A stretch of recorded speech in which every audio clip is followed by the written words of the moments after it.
some of the policies he has planned to affect if he does take office, there are a lot of neutral economists that are saying these policies are really going to hurt us. And it goes back to what I was saying about the trade war with China, how just how dangerous that can be. And Trump wants to really impose these heavy tariffs on China because he feels like we're getting ripped off on the global market, global scale. And it's very precarious. Israel, Netanyahu, they're ramping up their attacks. Like, it's not even consistent. They're just, every day it seems to be more like increasingly violent, increasingly aggressive on the Lebanese and Palestinian territories.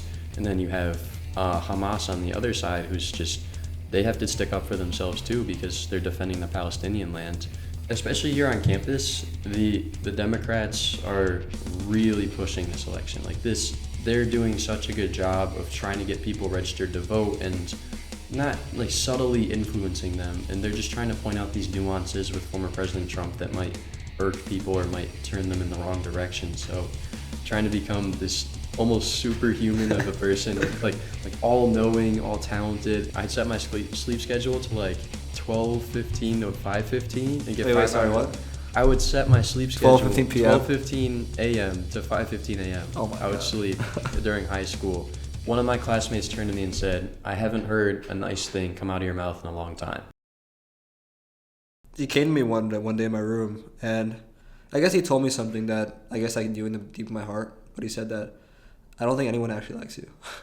Like, I can't. You dab up with all these people every day. Like, you nod your head to all these people. You say what's up to all these people, but like, I don't think any of them actually like you. Yeah. And obviously he said shit all the time, but I think that time it really stuck with me because I felt like it was true that time.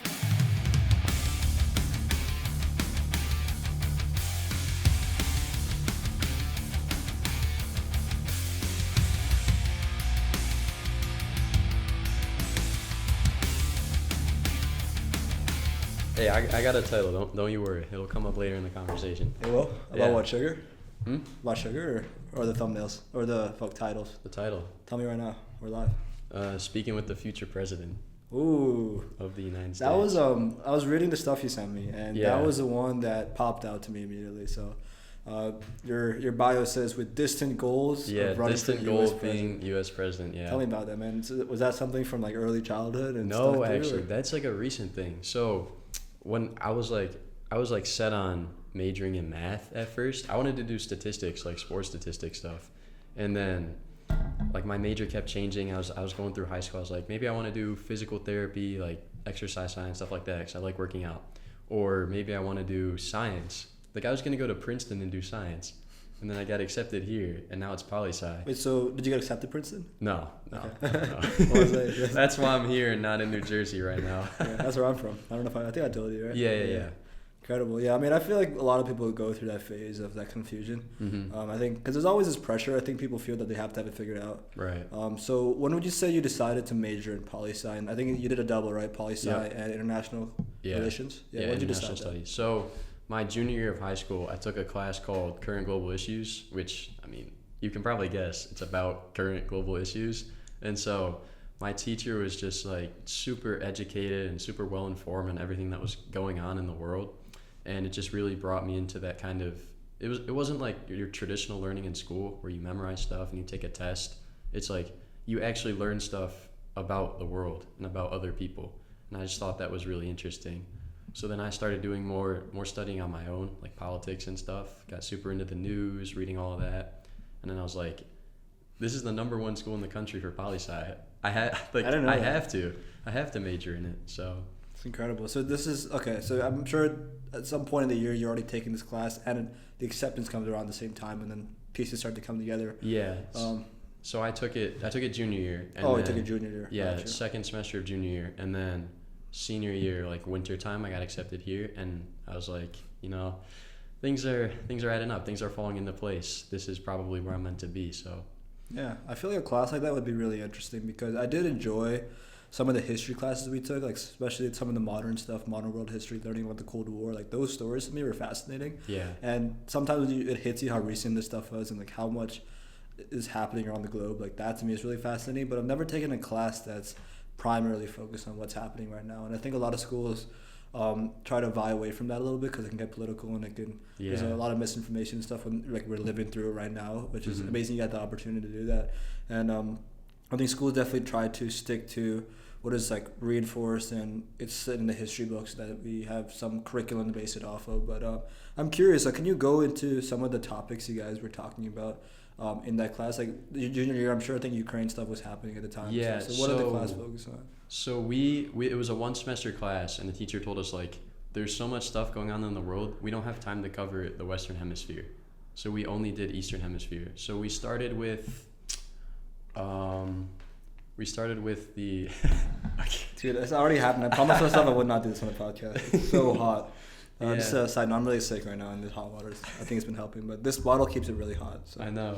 Yeah, sorry to cut you off. No, you're good. So yeah, we started with like Oceania and talking about different indigenous groups there and how they've had to deal with climate change and like their islands are shrinking and how different like globalist economies are kind of abusing them for tourism. It just like leads them into poverty. And then we switched up our focus to Southeast Asia. So we talked about in Myanmar, there's a group called the Rohingya, which is like a religious group, and they're being persecuted right now by the government, which is led by the military. So like tens of thousands of them have died so far, and they don't have anywhere to go. So we learned a lot about that. And then we spent time in Bangladesh with the garment factories, the sweatshops and things like that. And then we went to India. We talked about how like the sex trafficking is really bad there. We watched a couple like really deep movies about that stuff. They weren't true or anything. One of them was true. One of them was like realistic fiction, but they were both pretty heavy. And then we ended the year with Israel and Palestine. Yeah. Yeah. So a lot of interesting topics, man. Yeah, the teacher did a really good job of staying objective on everything, and instead of voicing his own opinion, kind of let us do the research ourselves and formulate our own opinions, which was nice. Yeah. There's two paths I'd love to go down, and you can kind of take whatever one you find most interesting, right? But I think there's quite a wide variety of topics in that area that I find pretty fascinating, especially with some of these indigenous groups and things like that, because I myself don't have a lot of knowledge in that area because I personally have not taken the time to really read about all this stuff. So I think this podcast can be a great opportunity for also me to learn and for you to kind of like go back and reflect on some of like what's been happening around the world. Yeah. But one thing that comes to mind with some of these indigenous groups is that it's kind of sad how a lot of them have been kind of disappearing over the last few years because of how our world is becoming so integrated and like government and power is causing a lot of these groups to kind of die away. And one of the things I found really fascinating about reading about more long-term history over hundreds of thousands of years of Homo sapiens is that for most of our histories, like there was so much culture in this earth. Even if you go 100,000 years ago, just imagine like every tribe has their own religion, every tribe has their own culture, every tribe has their own way of doing things. And I think we're just more and more becoming one big tribe. The whole world is one tribe. And we kind of accept that as normal now, but it's actually insane. But to think that if you go 50,000 years ago and there's like 100,000 religions around the world. Yeah. Like to me that's insane, but it's kind of sad. Like there's still uncontacted tribes that exist today. I think some of the ones I was reading about in Brazil were really fascinating. They become so violent because they've had such negative encounters with people, especially loggers and stuff. They don't know what to do. They just shoot their shotgun, like come with their bows and arrows, and they're just trying to survive. And it's hard to communicate with these people. And I'm really curious about like what's been happening specifically in Oceania. We could start with what's been the timeline of things and how far back do you know about the history of some of these people? Okay, so from what I remember, so there were two countries we talked about was Palau and Nauru, which are like island nations. And so those two rely heavily on the tourist economy because it's really hard to export stuff when you're thousands of kilometers away from the nearest coastline and you're competing with China and Singapore and Australia and all these other trade powerhouses in that whole Southeast Asian area. So they've taken a toll because of like oil spills and things like that. That'll just like destroy the coral, destroy the marine life in the area. And so a lot of these people have to end up leaving the island, and then they look for refuge in larger places like Australia where they can't find any. So my teacher called them like a stateless people.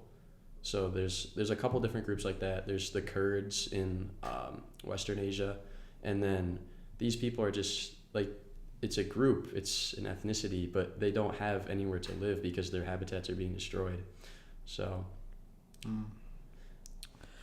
with these people, how integrated are they to our society, right? Because I think if you look at the U.S. today, Native Americans are pretty much fully integrated into society, versus in Brazil, they're just completely not integrated. So to what degree are these people integrated into society? I think it depends. Like with those, they're primarily forced to because they rely so heavily on tourism. So they have to have cars, they have to have like cruise ships, they have to have the beaches, they have to have the food, the other tourist attractions. So they've gotten to the point where they have to be integrated. But then you look at a place like Papua New Guinea, it's east of Indonesia. Sorry, they have some tribes that are pretty remote. Like I've seen a few videos on Instagram of people just going out in the wild trying to find some of these like low contact tribes. So I think the island nations, it really depends. The ones we didn't talk about are probably the ones that have these like uncontacted tribes that you're talking about. So, but yeah, the ones we talked about are definitely integrated in our society.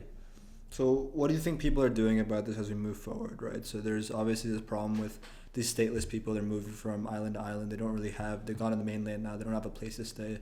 Are there people who are working to help them at all? Or are they kind of on their own? Or like, what's like the path forward really? Yeah, so the problem with the pollution aspect, like the oil spills, things like that, is that countries don't want to pay. They don't want to hold themselves accountable for the issues. So then, like Japan will pay for parts of it to help clean up, but then even if it's an American oil spill, we're not going to pay because it's just so far out in the ocean, and American government doesn't want to take responsibility for that. And then when they try to move, they try to go to places like Australia where the government is just like, we can't take more immigrants, and they'll just send them to asylums off on the coast. Wow. And then the asylums get overcrowded, they get dirty. What are the asylums like? It's not good. It's the pictures our teacher showed us in the videos, they were like prisons. I want to pull some up right now. We can put them on the screen as well. Okay. Yeah, if you look up like PULAU is Palau, like immigrant asylums. PULAU. PULAU, yeah. Asylum.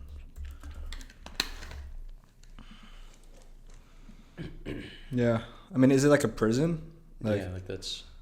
Yeah, I'm looking at some of these photos. Those are not proper living conditions, especially for people who have been pushed out of their homes, and it's it's crazy, man. Oh my God. Not even their own fault. Yeah. I think the problem with who's in charge of it, I think, is a big one, right? Because I think the thing with the oil spills that are in the water, right? There's definitely disputes about like what land, who owns, and like who's responsible for this. And the person who is being impacted, are they the ones who are supposed to just deal with it? But at this point, it's like they're just native tribe. It's not even the main big country that has the biggest impact. So yeah, I mean, like, are there things in place that at some global level for situations like this, like whether it be in the UN or NATO, like, are there any sort of agreements or anything set in place for situations like this, or? I mean, well, NATO probably not, just because Europe is so far removed from the Pacific area. But to be honest, I don't know.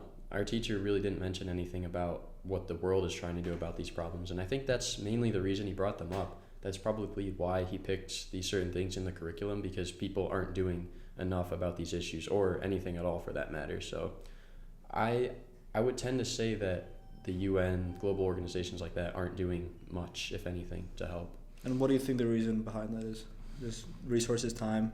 Yeah, other things get prioritized? Probably just negligence. Like, they see something so far away, and they just think, like, what can we do to help immediately? We don't know. Let's just push it off to the side, sweep it under the rug. Yeah.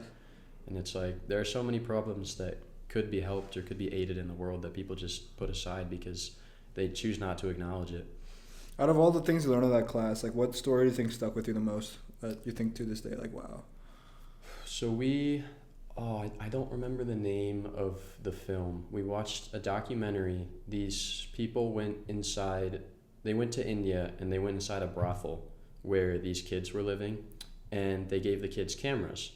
And the kids just took pictures and videos of everything they were doing, or the people would take them out to the zoo, take them out to get food, things like that.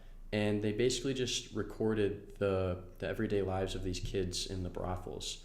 And for me, it was like a culture shock almost. Like, I had never seen videos like that, like kids growing up in brothels. Like, that's just, it was just mind-blowing to me. Could you define a brothel? Yeah, so in India they have red light districts in some of the cities where they have brothels with prostitutes and people pay for the prostitutes, and usually it's as a result of sex trafficking. I'd say usually, but that's in like the rougher areas. And the fact that there are kids having to be raised by these people who may not even have been brought into the workplace legally or on their own accord, it's just really sad to watch. And then at the end of the film, one of the kids, his pictures were so inspiring that he actually got to take a trip to the Netherlands to participate in an art program, which was just, it was awesome to see, but at the same time it was like these kids would give anything to get out of the situation they're in. Terrific, man. Yeah. It's crazy. It really makes you grateful.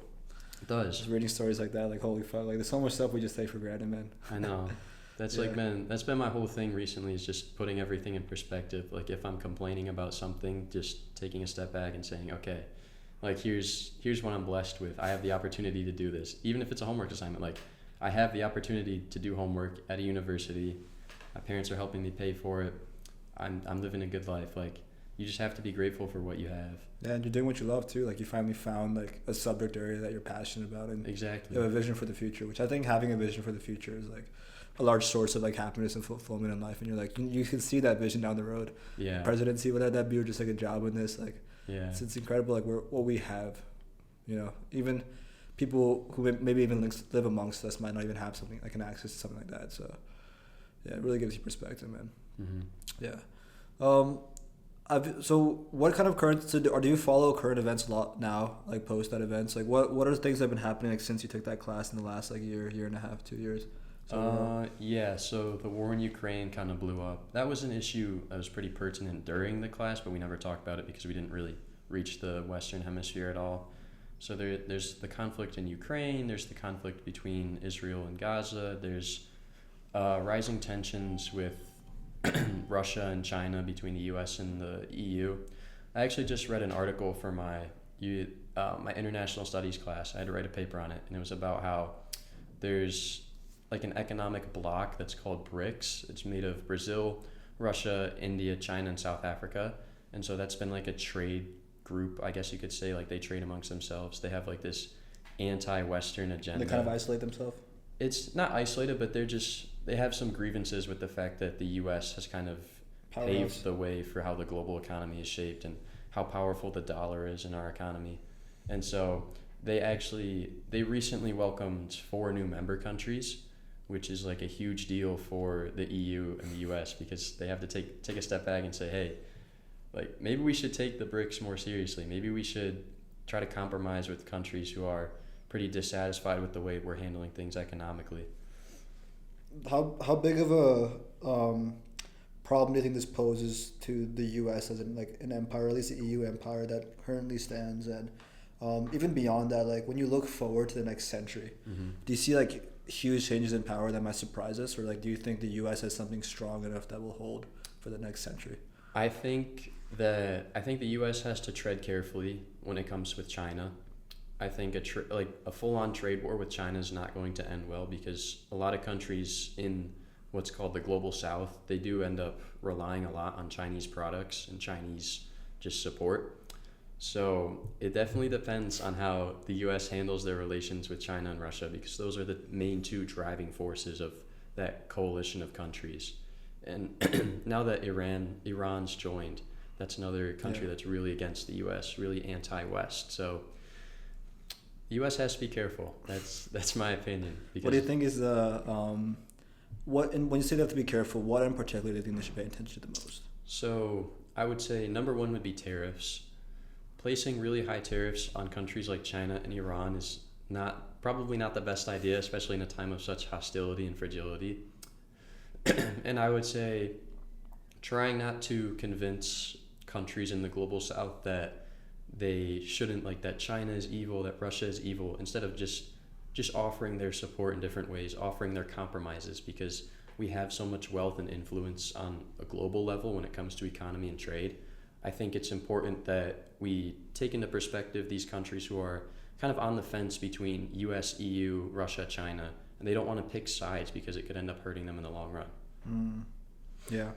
I think some of the current biggest issues, such as Russia, Ukraine, and Israel, Hamas, I feel like I personally have never even spoken about them to anyone because I just lack knowledge about them. And I think one of the biggest problems is like when you're reading about a situation, like, is there bias in that? Like, am I being politicized in one way or the other way? And I've always been like scared to like, I feel like I never know enough to be able to even speak about it. And could you try to give like an unbiased overview of like the events that have led up to some of these conflicts? And we could start with Israel Hamas because it's more recent, at least in terms of the more escalation events. So I know the history between Israel and Palestine has gone for quite a long time, and they've had this long history ever since the I think when the British stepped out and there was a conflict with the border. So how can you break down like from the beginning, like where does this story start? Yeah, I'll try to rack my brain because we did talk about this in my class, but some of the notes I don't remember. But whatever you know, I mean, you don't have to pressure yourself if you don't know. That's fine. I mean, firstly, like I do want to say it's nice that you choose not to talk about stuff that you don't know about.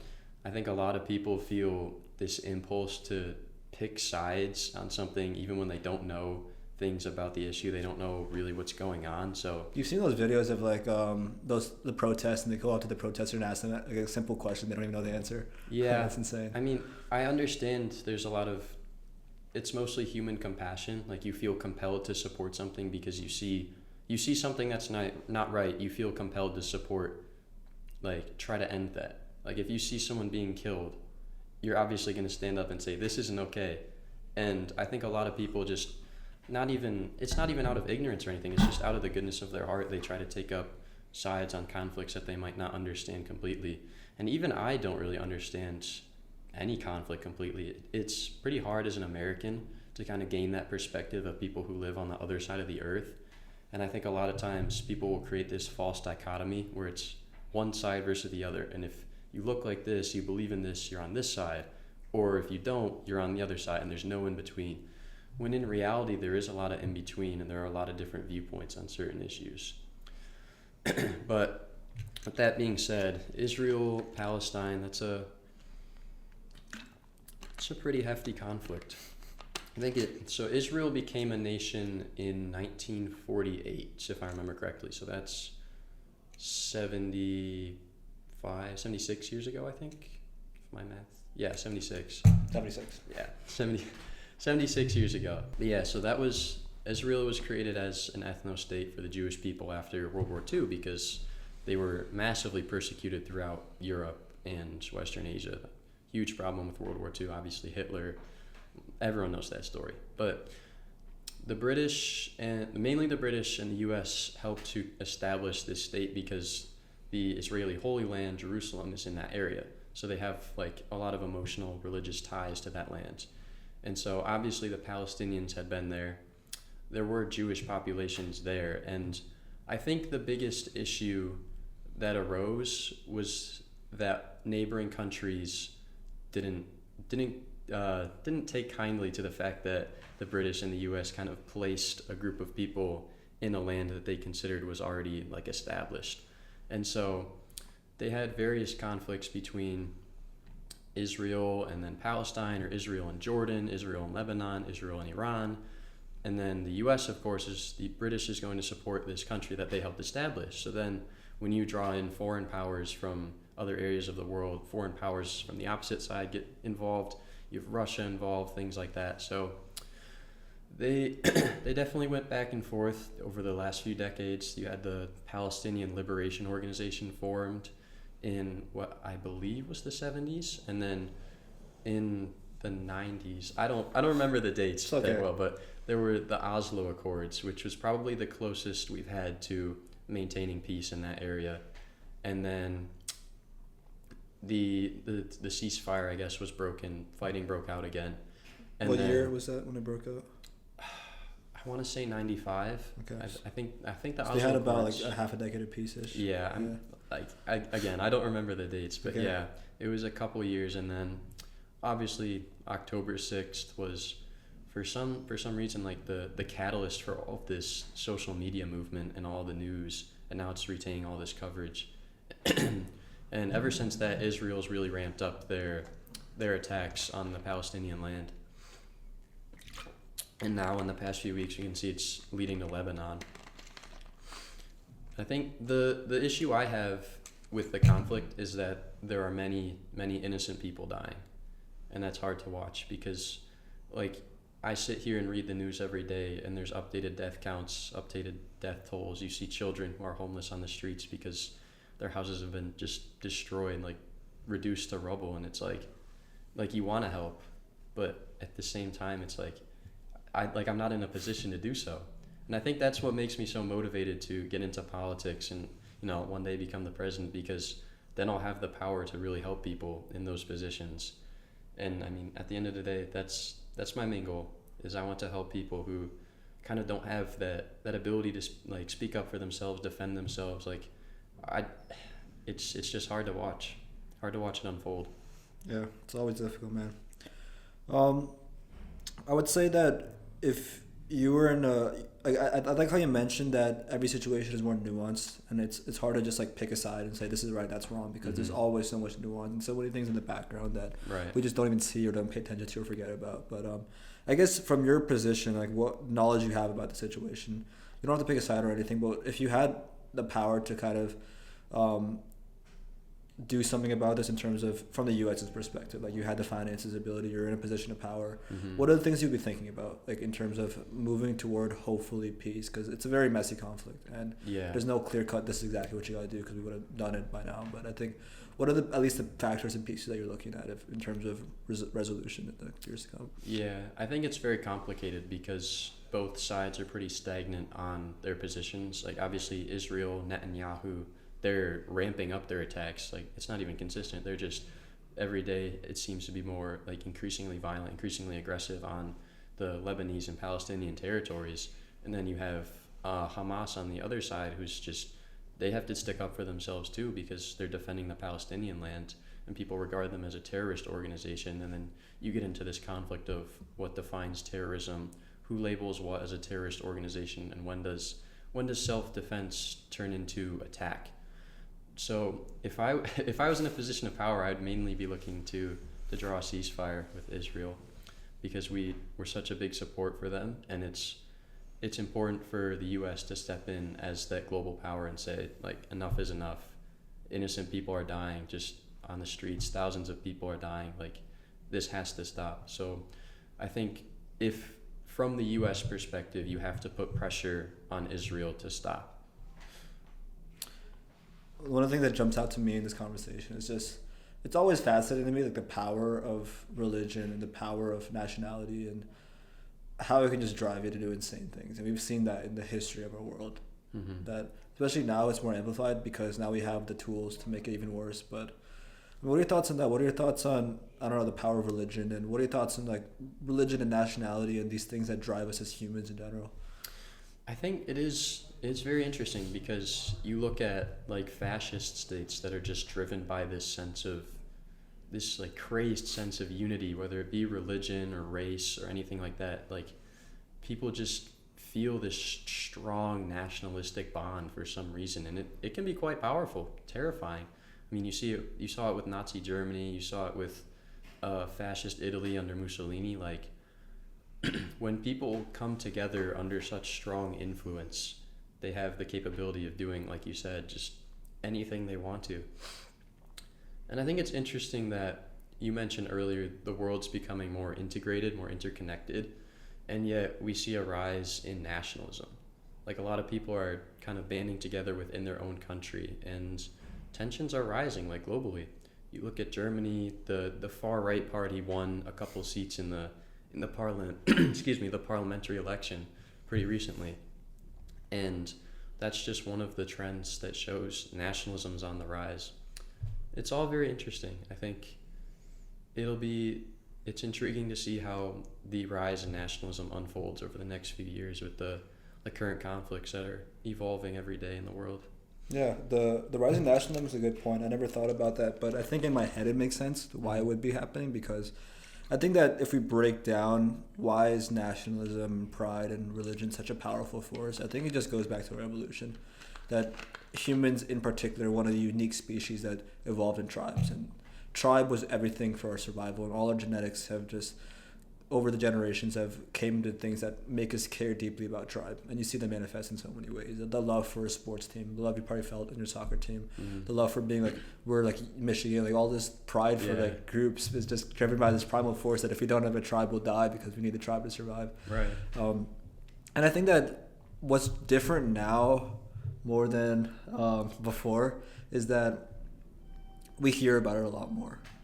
Like go 300 years ago, news would still travel, you'd still hear about stories, but again, there's the process it goes through before it gets to you. There's so much, like the telephone rule, like it's not as accurate as the video we're watching of shit getting blown up right now. And go 1,000 years ago, like no one knows what's happening all the way over there. Yeah. And I think since people hear about it more, they feel that danger more, and then they feel more close to their tribe. Like when they see the conflict on the other side, they feel in their heart more nationalism because the us versus them narrative gets intensified, and they go back into their primal nature. And I don't know. I mean, maybe I'll go on to study more anthropology stuff, but that to me is fascinating. Yeah, it's incredible. It's interesting to see how humans bond with each other and what they bond over. Like you said, Michigan. Like you go to a football game and you would think everyone's been a Michigan student for 20, 30 years, and it's like, no, we just got on campus a couple weeks ago. But yeah, people form groups with other people who are in similar situations, who look like them, talk like them, have the same ideas as them. And sometimes those connections can be just so powerful, for good and for bad. It's a beautiful thing. And I think when you find those people that it just clicks with, and you're able to relate to on such a deep level, and you all love the same thing, like it's probably one of the best things in the world. Yeah. Like I don't know if when I look back at my life, like I think some of the most beautiful moments is connecting with people. And I think the podcast helps me do that as well. It's just, I don't know, man. It's a weird thing about life, It's one of those things. How do you think what do you think about the election this year? I know that that was one of the biggest things that you wrote about that you're interested in talking about today. And how do you think the last couple of months have played out in terms of the election, what's happening? I've been seeing so much like propaganda on every time I look at a TV or YouTube commercial, I'm like, oh my God, more of this shit. So you also mentioned in particular you want to talk about like the impact of our campus from the election. So how about we start overview, like what do you think is happening with the election, and then specifically the impact on the campus? Yeah, so this is definitely the most unique election that anyone's really seen in the recent history when it comes to the United States and the president. Just because you had President Biden, who was the Democratic nominee for the longest time, and then you had the debate, and people saw his performance, and they were like, okay, this can't be our presidential nominee. So he chose to resign his position, and then all of this overwhelming support for Vice President Harris came. And I was shocked to see all that. I know, people really rallied around her pretty hard, and they still are. You have like dozens of former GOP members who are endorsing Vice President Harris right now. And I would say, advertising, definitely a big deal. The Trump campaign, I believe, just spent another $70 million on advertising for the next 5 weeks. I can't believe we're already that close to the election. 5 weeks, It's crazy. But I think, and the biggest factor right now for me is social media. Like you said, the election is everywhere. It's impossible not to know or just not have a general idea of what's going on. Even if you don't live in the U.S., people around the globe are talking about our election because, to be honest, our election impacts them pretty heavily too. You look at Canada, the difference between trade policies with former President Trump and Vice President Harris, those are pretty drastic. And so Canadians obviously have an opinion on it. Mexicans have an opinion on it. Look, people in the EU have an opinion on it, and it's just very interesting how much weight our election holds, and this is probably the most unique election we're ever going to see in our lifetime. Yeah, it's crazy, man. It's like you see some of those debates and it's like, oh my God, like what's going down? What do you think would have played out if Biden did not endorse Harris? Do you think they would still rally around her like the way they are doing now, or what do you think it still would have played out the same way? I think people would have rallied around her, but not to the same degree. I mean, the fact that he so quickly, after he posted his resignation letter, so quickly said, I endorse Vice President Harris all the way, like, that's big. To have the endorsement of the President of the United States, regardless of your opinion on him at the moment, like, that's the biggest endorsement you can receive from any single person on this planet. So I think having that support from President Biden, like all the way through from day one, is just really helping add on to her campaign. Yeah, and I think the Democratic Party's done a great job of like getting her ready for that position, and like the social media and the debate went so well for on her side. Yeah, I mean, they really targeted all like the Trump's weaknesses and everything, just like went hard on that, and they seem to have gained like quite a bit of following off of that. And maybe just because of where we live in Michigan, and maybe just because of like our age group and stuff, I think I've just been seeing only Kamala Harris commercials. I'm not seeing a single Trump commercial yet.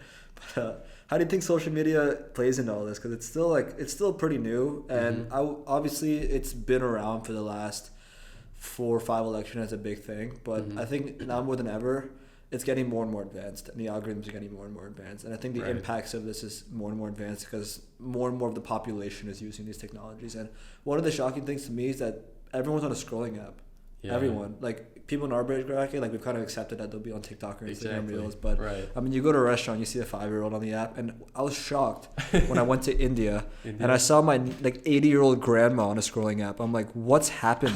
Like, what is happening to our society? Everyone's on this app. But I think because of that, like, social media in this election will probably play a bigger impact because it wasn't like this 4 years ago. No, I'll tell not you at that. all. So what do you think is going to play out in terms of social media's impact on this election? So there's an interesting documentary on Netflix called The Social Dilemma. We watched it in one of my classes here. You did? Okay. I was taking a social media class. So. Yeah, you know, like, so, like, we're like the products. We're being sold from brand to brand, from corporation to corporation. And I think that the political parties are really trying to use that to their advantage. So they're just pushing as many ads as they can, trying to find things that are relatable. Like, you go on TikTok, you see Governor Josh Shapiro of Pennsylvania doing TikTok trends with like trending audios, and it's like, it's insane. The people who run those social media accounts are very cunning and very educated on this rapidly evolving science that is social media. And I think it's interesting that young voters are probably the most important demographic this election. Like 18 to 25, they're going to decide whether we get 4 years of Vice President Harris or 4 years of former President Trump. That's scary. It's interesting because some people are very educated, very passionate, very well informed on all of these topics, and other people just vote on... They saw 3 TikToks. Yeah, they see things on TikTok, they regurgitate what their parents say. It's a very interesting demographic to be a part of, especially as someone who's pretty well informed on like the election and politics, since I have to be for my education. Yeah, I mean, one of the reasons I was so like skeptical of voting is because I just feel like I don't know enough.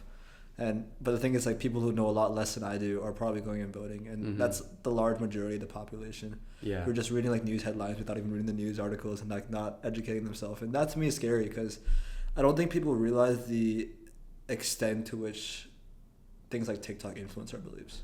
I think it does quite a bit. Like, if you're just literally seeing more of one type of commercial, more of one type of ad, more of one type of video on TikTok, it will impact your beliefs. Right. And, you know, I mean, I feel like most people don't even know what they believe when they just like get entered into this party because of things they see, and they get polarized. And I think the nation has never been more polarized in the history of America. Like, we've never been as polarized as we are now. No. And I think I can look at social media as like the only reason for that. Like, it's shocking to see the amount of... I mean, another question I have for you is, like, to what extent is the social media stuff true? Because I feel like if you go about in your normal life, maybe it's because of the people we hang out with, but I feel like I don't run into that many crazy liberals or crazy Republicans in my day-to-day life. But you go on social media and it's just filled with them. So to what extent do you think, like, social media is accurate representation of the population? Or I heard this quote, actually Joe Rogan wrote this quote, which I found it really funny because it was one of his comedy skits from back in the day. But 90% of Twitter... Oh, fuck, give me a second. I don't want to mess this up. Okay, it's funny. Yeah, take your time. 90% of comments are written by 10% of people who are 100% idiots.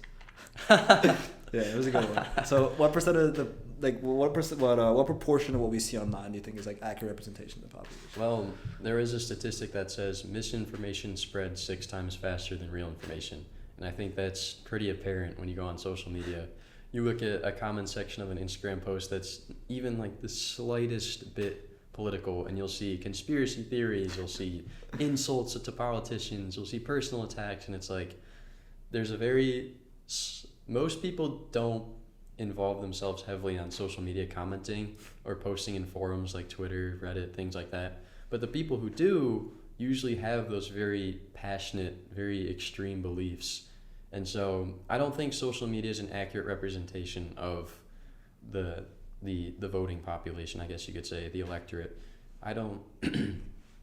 I believe that there are the large majority of people are pretty level-headed. They're good people at heart, and although you might disagree with them politically, they're not going to insult you or berate you for things you believe and things they don't believe.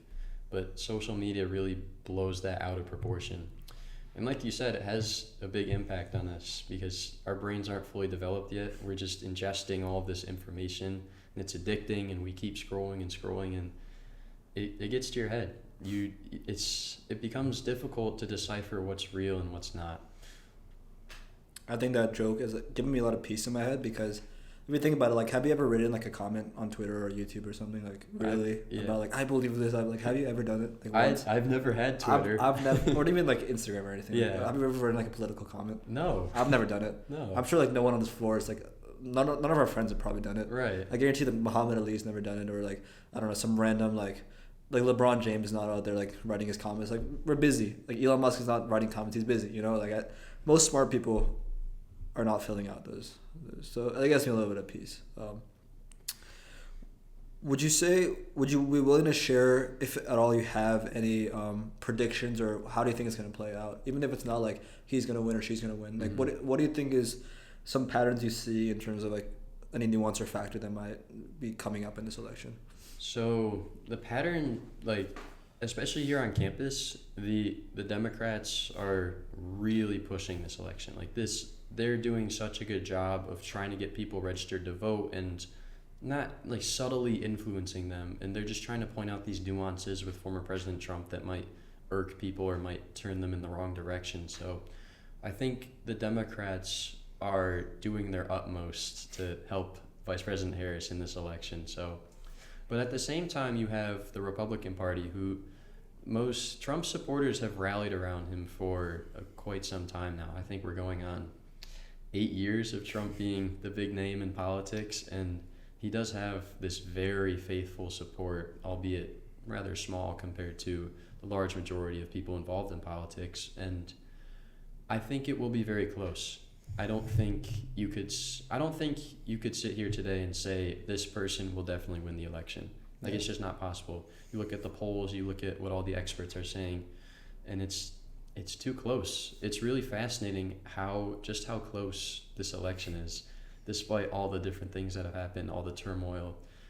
It's fascinating. Like, I love this kind of stuff. Like, I love how we don't know what's gonna happen. Yeah, like I live for this. Like, this unpredictability. We're just hanging in the balance right now. Everything's caught up in the suspense of what's gonna happen in early November, and I wouldn't be surprised if we see another near record voter turnout, because people are just so motivated this time around because we have two familiar faces again on the ballot. By now, most people have formed their opinion on former President Trump, whether you like him or you don't. Everyone knows about him. It's not like we have, it wasn't like in, 2012, we had President Obama, the incumbent, and then Mitt Romney, who had never been president. We have someone currently in office as vice president and someone who was president for 4 years. So it'll be interesting. Definitely interesting. I mean, I think when Biden was still in the race, I was like, Trump's gonna win this, like, no doubt in my mind. Right. And then Biden steps out, Kamala Harris steps in. I was even more reinforced that there's no way Trump doesn't win. But now it's like she's starting to come up a little bit. Now it's like I don't know anymore who's gonna win, and it's definitely an interesting place. And I've heard this. I think most people would have said that Trump may not be a great person, but he has great policies. Do you think that's an accurate statement, or do you think it's overglorified? I think it's overglorified, because I think some of the policies he has planned to affect if he does take office, there are a lot of neutral economists that are saying these policies are really going to hurt us. And it goes back to what I was saying about the trade war with China, how just how dangerous that can be. And Trump wants to really impose these heavy tariffs on China because he feels like we're getting ripped off on the global market, global scale. And it's very precarious, because I understand his dedication to America, to American products, and just this America First policy. But at the same time, you have to be very cautious with large foreign powers. And I think former President Trump can be a bit brash when it comes to his policy.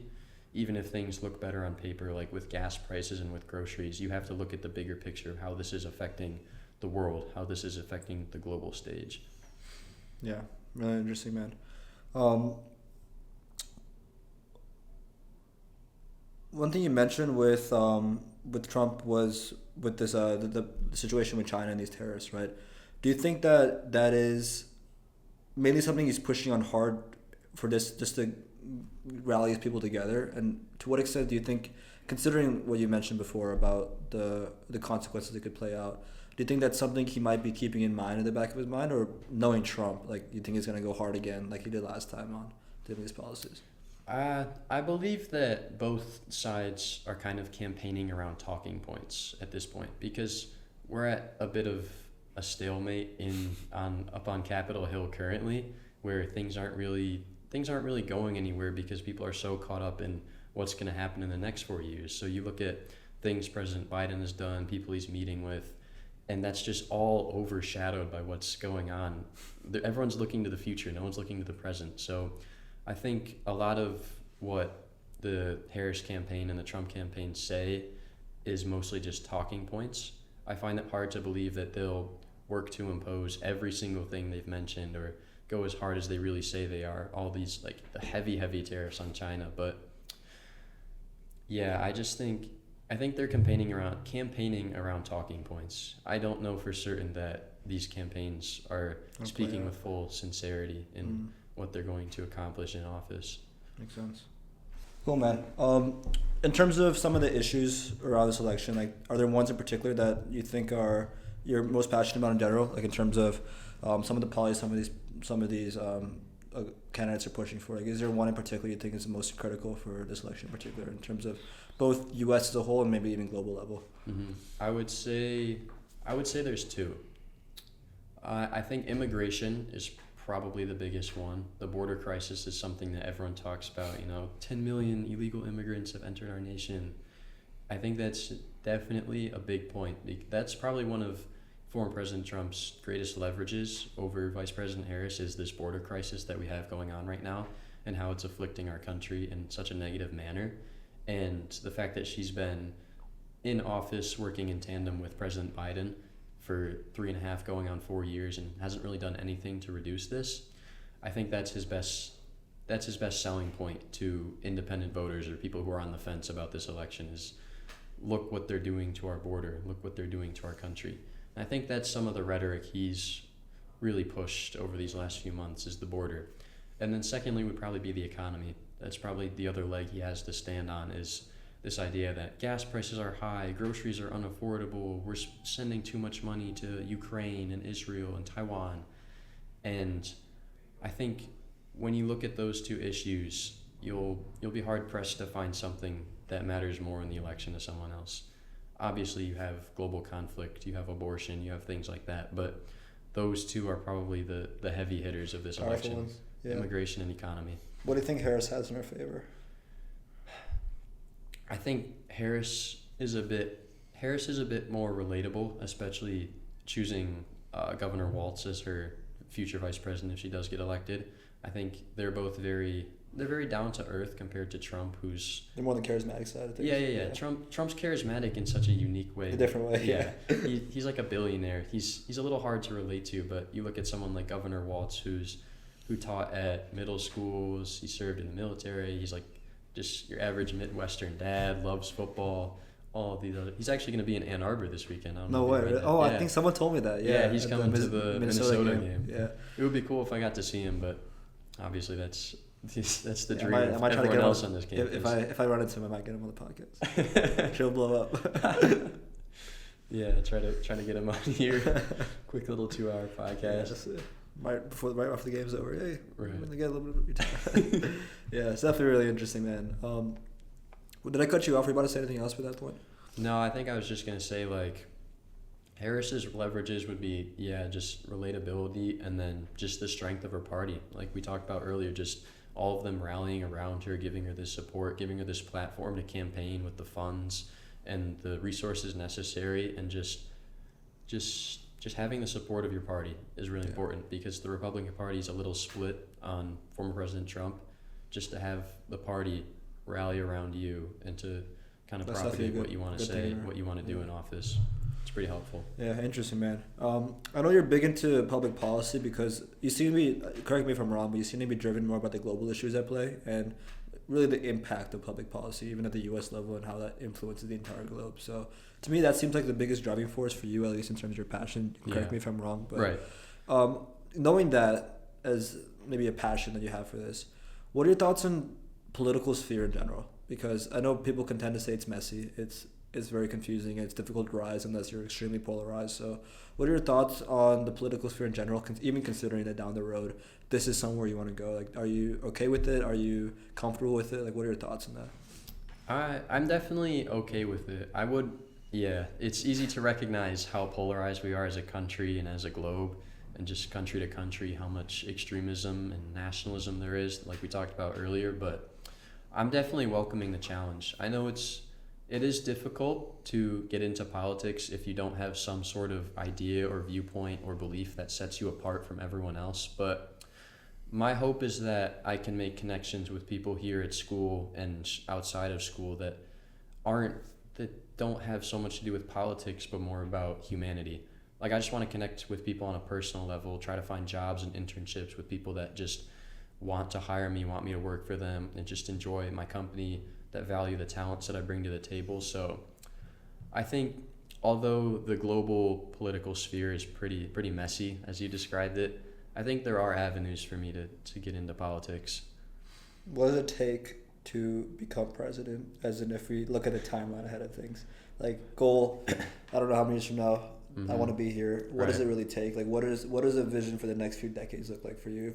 Whether that be like your central goal toward that, or even just in general, the skills you want to pick up like throughout the time, with potentially that being somewhere down the road. I think that you have to start from the bottom up. Like, you have to start at this college level where I'm at. You have to start making connections early.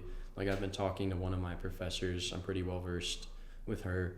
I went to an event on campus on Tuesday about democracy in the university, just trying to educate myself right now while I have the chance.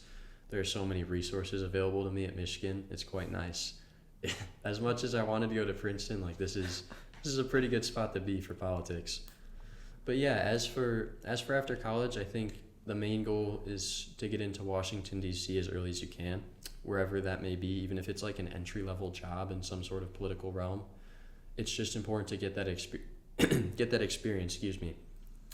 Experience and connections are clearly the two most important parts of politics. Yeah. It's about who you know and what you know. Exactly. So right now is the experience part. Right now, you learn all these things, you amass all this knowledge, you do the internships, and then later on, the connections will come back to help you. You know someone who works in this department who can give you a reference.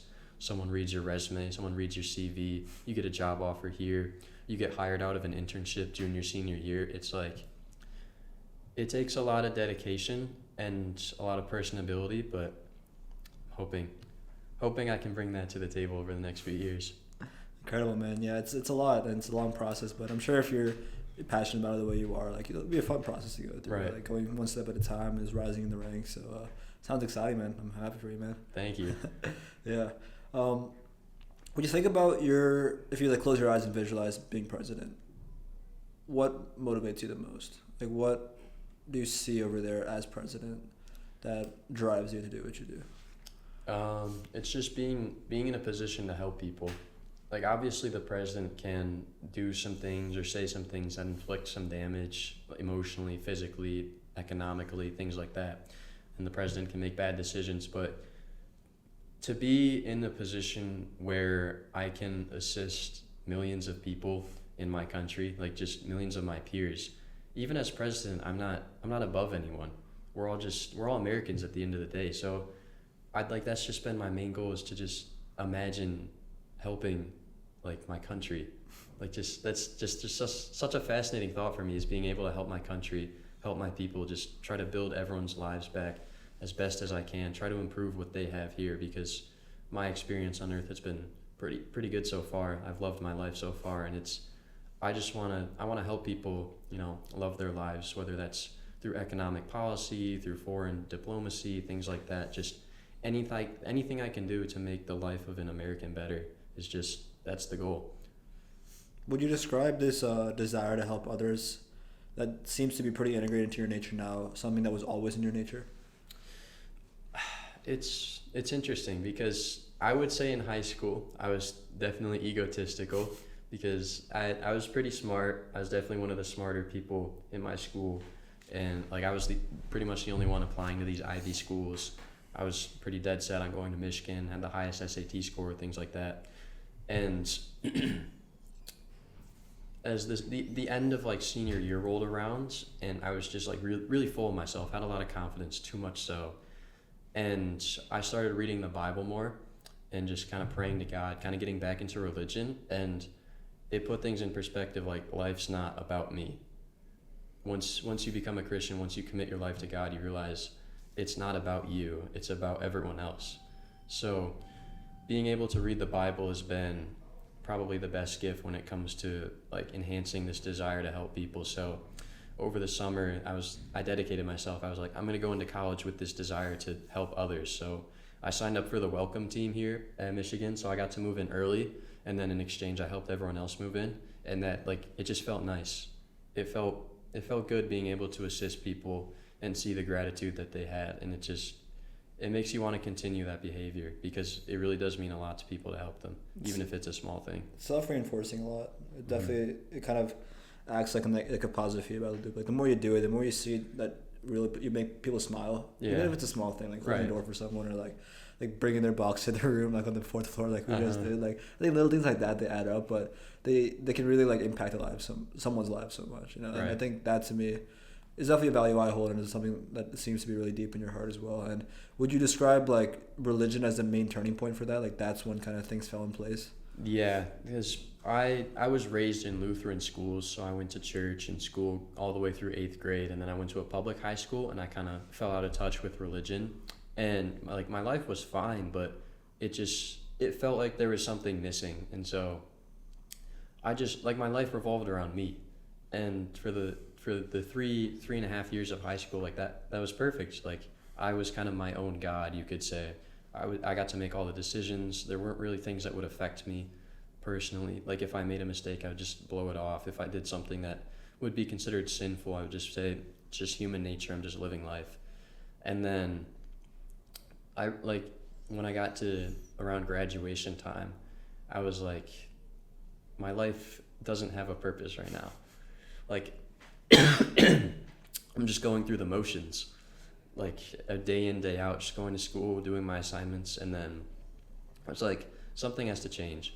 So I thought of like things that were missing in my life, and I saw on my nightstand was a devotion book that my old principal gave me back in 2019, right before COVID hit. And I picked it up and I read the first devotion, and it was talking about how today's day one of religion, today's day one of your faith. And I was like, this really resonates with me, because even though I've claimed to be a Christian for a large majority of my life, but this is really day one of kind of renewing my faith in God. And so ever since that point, my life has looked a lot different. I've had a whole new perspective on what things mean, and it's just amazing to see the change in how I view the world and how people view me. It's incredible, man. It's amazing, man. I think purpose is a word I like a lot. Mm-hmm. And I like to go on night walks, and it's funny because I go on like this loop where I'll go out of Mojo, go toward Alice Lloyd, I'll loop around the hill, go off the bridge, and every time I come back to Mojo, I see the same sign. It says, "Do you have purpose in life?"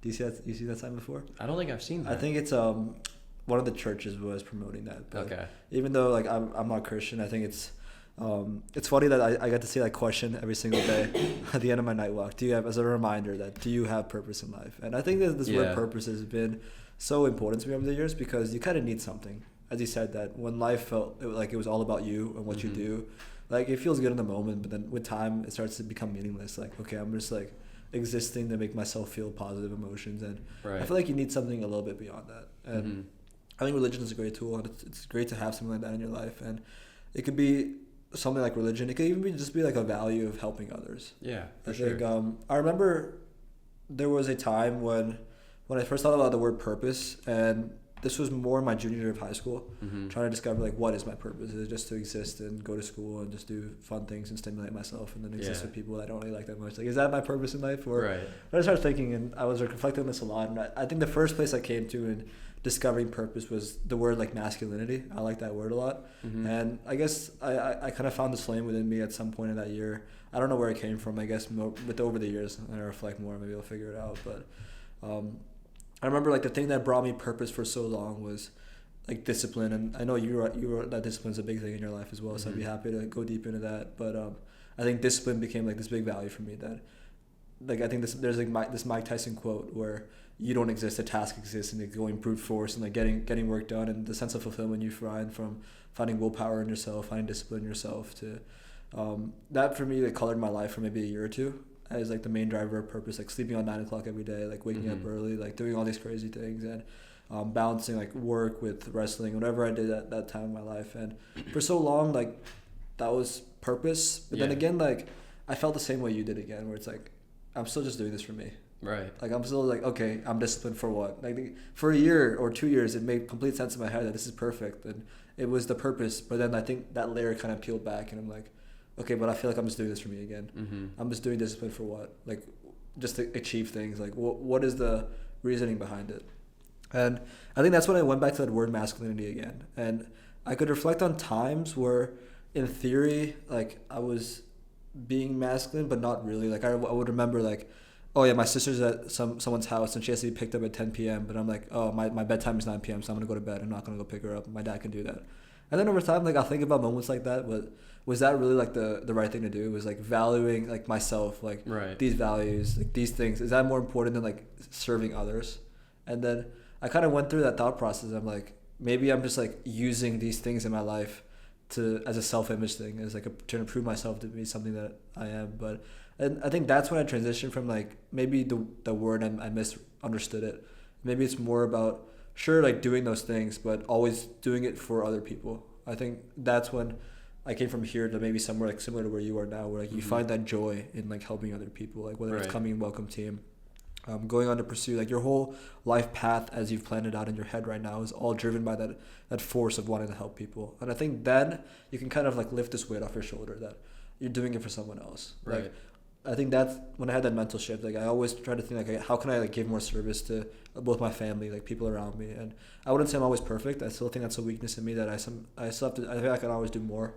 But I think since then I've tried to do more for other people. Like I've tried to just like smile at people, because even a small thing like that, like just ask how someone's day is going. Like some dining staff worker, like ask how they're doing. Like because a lot of them like it's a lot of people like work jobs they don't like, and then they go home to maybe they don't have much family there. And I think integrating like those little things throughout the day, I think that's when I transitioned more into like maybe like a mindset that you've come to of like always prioritizing other people, because I think it just makes your life better. I don't know what it is, but it's just like amazing, man. How would you describe the value of discipline in your life? So there's many things you can go into here, because I know you wrote about playing soccer. Obviously, there's a lot integrated there. You mentioned there's some habits you got into since you got into Michigan. So how would you describe discipline habits and like kind of lifestyle things? Yeah, so I mean, in high school, I definitely had an unhealthy level of discipline. Like I would just swamp myself with trying to study things that were beyond school, trying to learn skills, pick up talents that I didn't have, just trying to become this almost superhuman of a person, like all knowing, all talented. And then I realized like this isn't what life's about. Like it's not on me to know everything or be able to be good at everything or do everything. So I realized discipline was just staying consistent day in, day out, doing what needs to be done.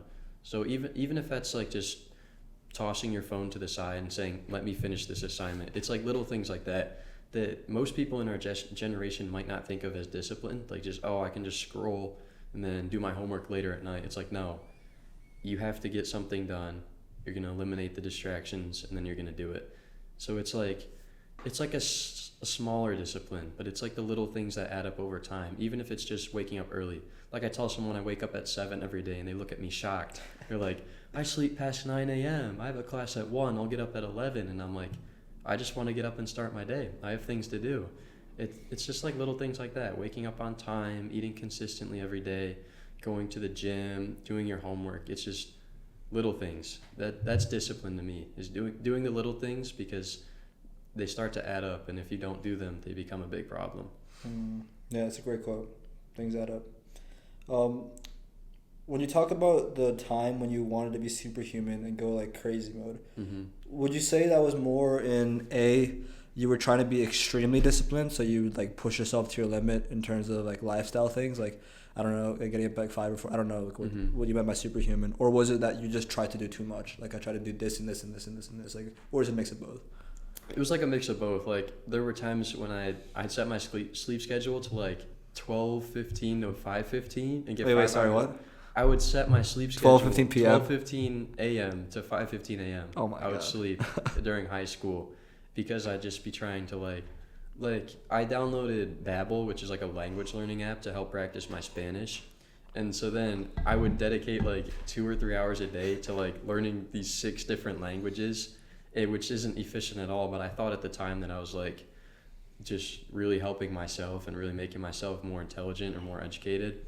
Or I would study things outside of school, like I'd look in the math textbook, things like that, try to pick up playing instruments, playing the piano, playing different sports, and it's like it's really hard. It starts to weigh on you when you realize that no human is capable of such heavy workload and just kind of tiring themselves day in and day out with these different activities. And so it hit me at one point when I fell asleep for like, I had never slept in school all the way through high school and senior year. I slept through my first 2 classes, and then I realized like, this has got to stop.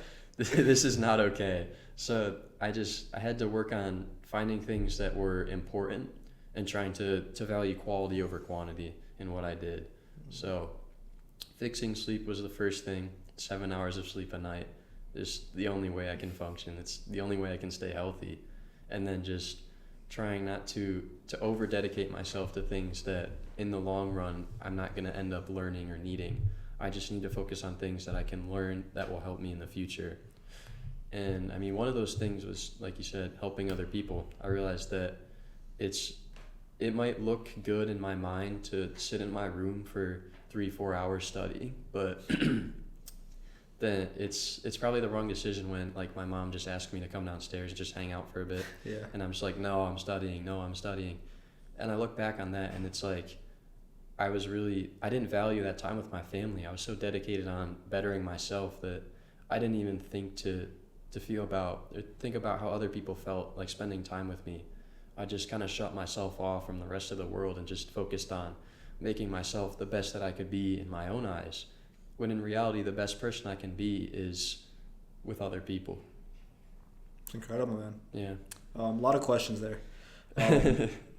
Yeah, I mean, I think that when we find ourselves in a routine like that where we're just trying to overwhelm ourselves with work, I think the 12:15 to 5:15 is a crazy routine. It is, and I think that a lot of it, you can describe how it might have come out in your life, but when I see myself fall in a similar kind of zones, not as extreme as yours, right?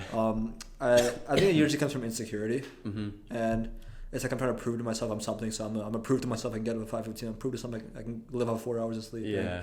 Then usually that's another problem we have to deal with. But where does the story start? Because it's obviously like you didn't wake up one day and like, okay, we're gonna start this today. There's always a storyline. Like either someone said something to you that pissed you off, or like some vision so maybe it's a positive thing, you saw some vision, or I don't know, you saw some YouTube video. Like where does the story start? Like what motivated you to kind of go like, hey, let's go superhuman level? And maybe it's been something that's been in your nature for a long time, even if it's not as extreme, but something growing like a flame that's slowly igniting. So how would you describe like the storyline that led up to this? It kind of crept up on me over high school. Like once I got to high school and realized I was capable of doing pretty good things academically and athletically through soccer, like I started to crave this validation from my friends and from my peers. It was like I was never good enough for myself. I was always expecting myself to be perfect when it came to school, beating myself up for getting an A- on a test or playing an okay soccer game even though our team won. And it's like that just built all the way up to senior year by the time I was applying for colleges, and I was like, school was more of a competition for me. And like that's not how school is supposed to be. School is supposed to be fun. You're supposed to enjoy learning, have time with your friends, especially senior year. It's like the last hurrah with all the people you grew up with. And instead I just spent my time trying to be better than everyone else. And in my mind, that was like the perfect mentality, because if you want to be the best, like what's better than that? If you're the best at everything, then you're like, there's nothing can go wrong. There's no problems in your life. But like I started to realize that like when people started to distance themselves from me, and I couldn't figure out why, because I was too caught up in my own success and my own achievement and making sure everyone else knew that I was growing as an individual, that I was succeeding. And then at one point, one of my classmates, it was towards the end of the year, I think it was in April, one of my classmates turned to me and said, "I haven't heard a nice thing come out of your mouth in a long time." And that stuck with me all the way home, driving to soccer practice, driving back home. That just sat in the back of my mind, and I was like, wow, there really hasn't been anything good to come out of my mouth in the past few months. Like, I've just been so obsessed with myself and making myself the best at everything, and just being this incredible person that I hope or wish everyone looked up to because I'm so smart or I'm so athletic or I know everything, things like that. And it's like what are you doing? Like, I look back on it now and I just, like, it's just ridiculous that I thought my life was about proving my worth to other people. Like, that's not, your life shouldn't be spent proving your worth. You should realize that you have some value that doesn't need to be proven, and that if people can't recognize your value without proof, then they're not really your friends. And so, like, the fact I lost a lot of friends in senior year just because they didn't want to hang out with me. You don't want to associate with someone who's constantly trying to one up you, or just doesn't want to spend time doing fun things because they're always trying to, they're on the grind, you know, as they say. And it, like that, I'd step back from senior year at the end, like after graduation, after prom, all that stuff, and I look back on it and I was like, I lost out on so many connections and so many memories that I could have made with my friends during those last few months, simply because, you know, it was all about me. And I'm really grateful that some of my good friends stuck by my side even when I was a person that wasn't worthy of sticking by.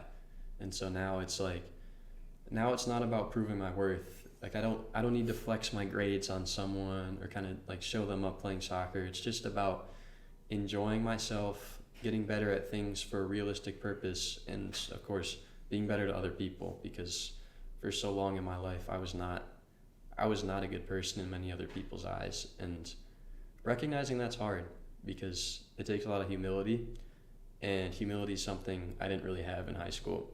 And I'm glad that I was humbled. I'm glad that I was able to take a step back and say, like, I'm too full of myself. I need to relax. Like, I need to just take a step back, just put other people in front of me. And that's kind of been my intention here at college, is putting other people in front of me, trying to make friends on a personal level, trying not to push people away just because I'm so obsessed with myself or what I want to achieve in life or what I've already achieved.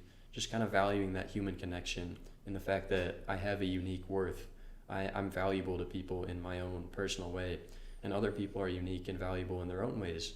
And you can't put a number on someone's worth. It doesn't come in the form of a test score or an SAT score or a college acceptance letter. It's just, you have to value them for who they are and what they bring into your life, whether that be socially, physically, mentally, just valuing other people and just not valuing myself so much. Incredible.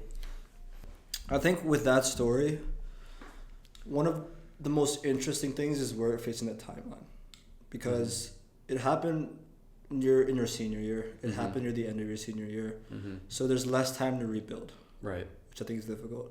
And I think that you're one of those people I can see that has the ability to rebuild, because you have the humbleness to, and the knowledge or the ability to look back at yourself and see that with clarity, which I think is incredible, because most people can't do that.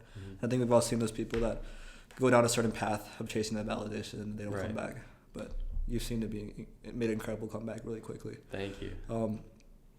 I just think that if it happened somewhere around like your sophomore, junior year, I'm just curious of how the storyline could have been different, because there's probably still people you look back that you maybe were friends with, and some of them stuck by your side, but maybe not all of them did, right? And there's always going to be that feeling, you know, with those people that it's like, it's going to live in your brain. Right. And I want to get into a topic of trauma, because I think trauma can be a buzzword that people throw around, but because it's become such a buzzword, people are scared to talk about it. Right. Yeah. But the thing is, like, it's a real thing, and I think with an event like this, mm-hmm.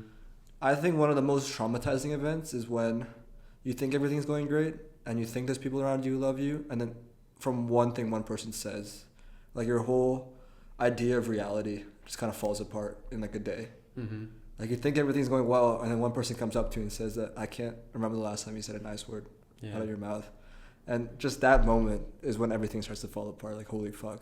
Yeah. Then it starts to hit you, like, have I been living a lie my whole time? Right. Like, do people actually like me?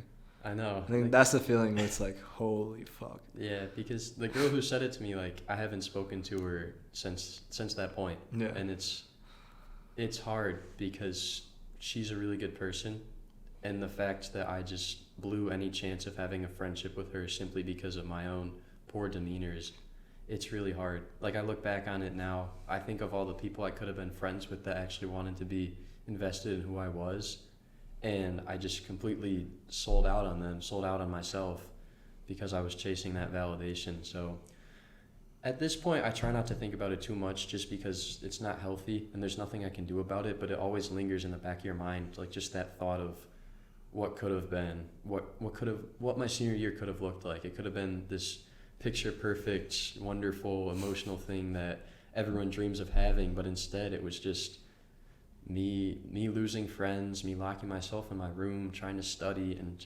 just chasing these things that in reality don't even matter compared to the value of human friendship and interaction. I can imagine that when you were doing those things, you might have thought that that'd make people like you more. Mm-hmm. No? And I think that's what drives us a lot to do those things. That we think that as we grow and we become better, people will love us more. Right. So, which is why it might even be more shocking that the reverse happened. You're like, wait, what? Yeah, exactly. Wait, what? And, it's a crazy feeling. But I just think that with the timeline of things, when you've observed your first month here, mm-hmm. I've seen you make a lot of friends. Like, I fuck with you a lot too. Like, you've made a lot of great relationships so far. People Right. connect with you, and not once have I seen you act in a way you're trying to show off. Right? I think once you have those traumatizing moments, we obviously learn really quickly that we shouldn't act in this or any kind of way. But one thing that I think this with trauma is that we go too extreme in that, where the second we start to talk about ourselves, or the second we start to share something about ourselves, which might be flexing in some way, Mm-hmm. we immediately start to get scared in our brain, and our brain will start telling us, stop doing that, stop doing that, stop doing that. Yeah. So has that happened to you? I mean, yeah, it still happens, because like even here, even now, like explaining to you that I had humility to change, even then it's like don't call yourself humble. That's not. Like, your brain's telling you to stop doing that. Yeah, my brain's like, don't do that. That's other people call you humble, not yourself. And it's like, brain is a funny place. It is, yeah. It's a messy place. I went from one extreme to the other, and now it's just focusing on finding that balance between being proud of my accomplishments and the talents that I have, and not trying to gloat or hang that over other people's heads. You'll get there. Yeah. I'll say that it's shocking because the same thing happened to me my junior year. In a different way. Yeah. So, if we go back to the beginning of the timeline of things, freshman year, I feel like I went through a typical like self-improvement story of like, like not having many friends freshman year, right. Just like playing video games in my room, just like doing stuff on my own, like not being very social, very socially awkward, right. Skinny, with glasses and long hair. Yeah. You can imagine what I look like. I can. And then when I started to realize, okay, wait, I gotta make my life better. Okay, I gotta maybe do some gym stuff. Maybe start playing some sports, whatever. And you start slowly got to get better. Sophomore year was a great time. Mm-hmm.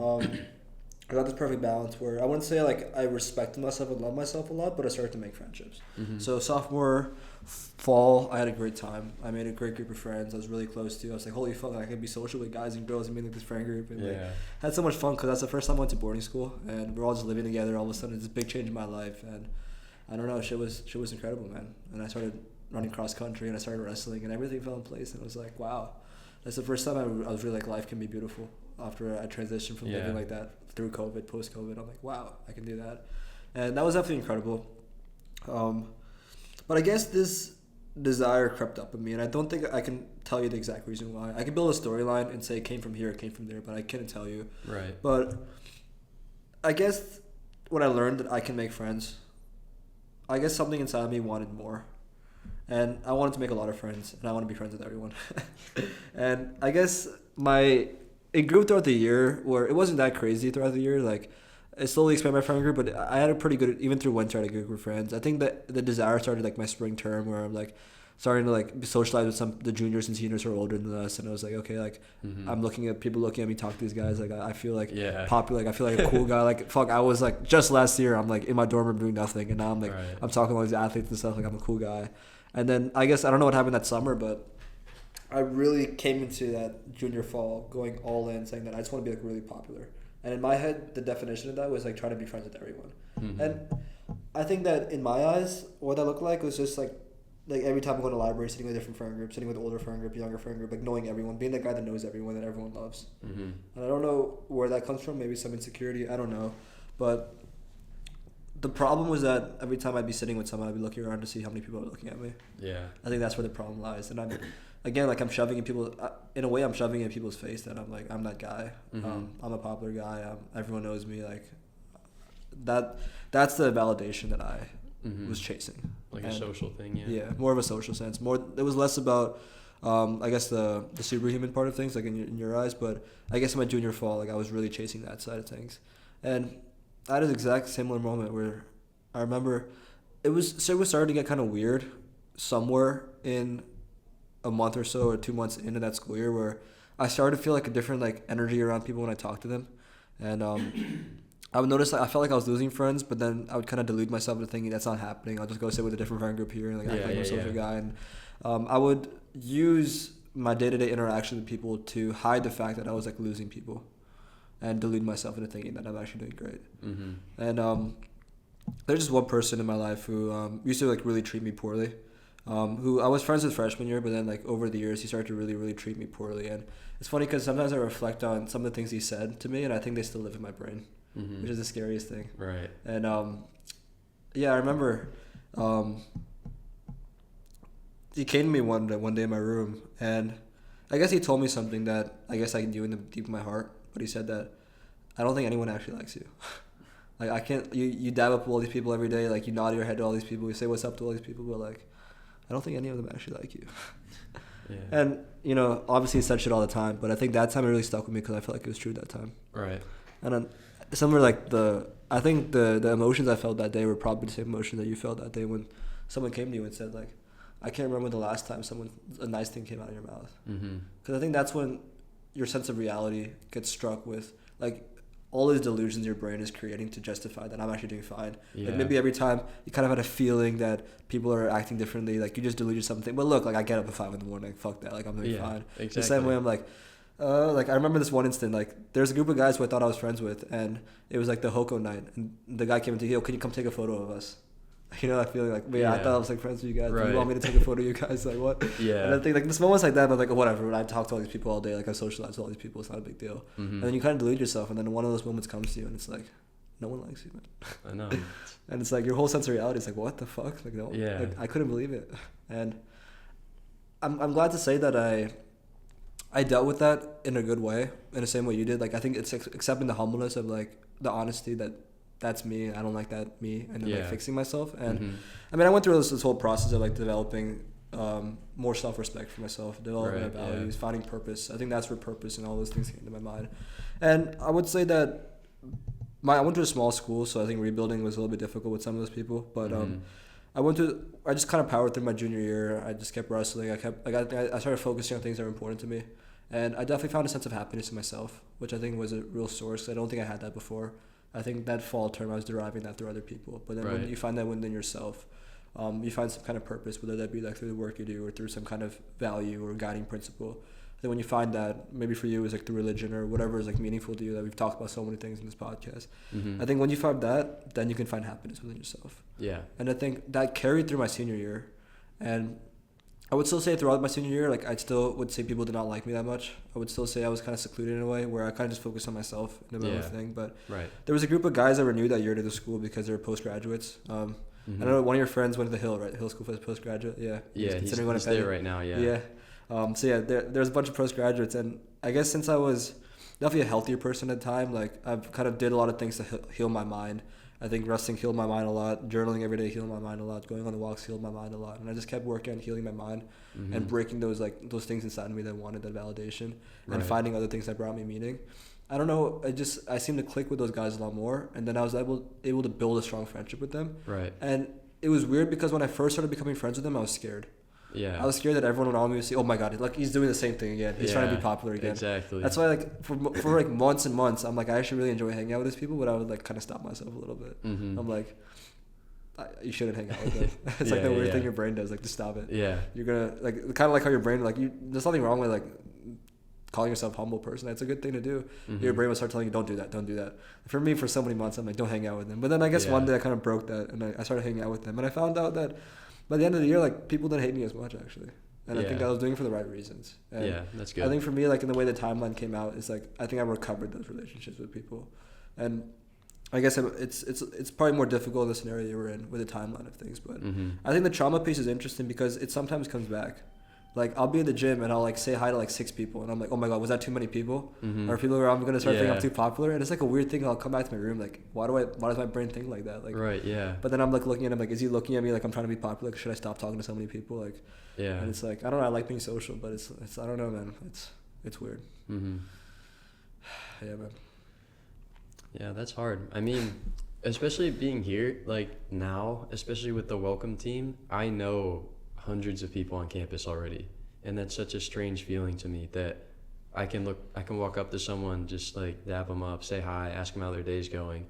And it's like they want to talk to me. They want to interact with me. I don't have to force myself to converse with them. They don't have to begrudgingly agree with it. And it's like, it's just weird having this just broad circle of friends and people that value me for who I am.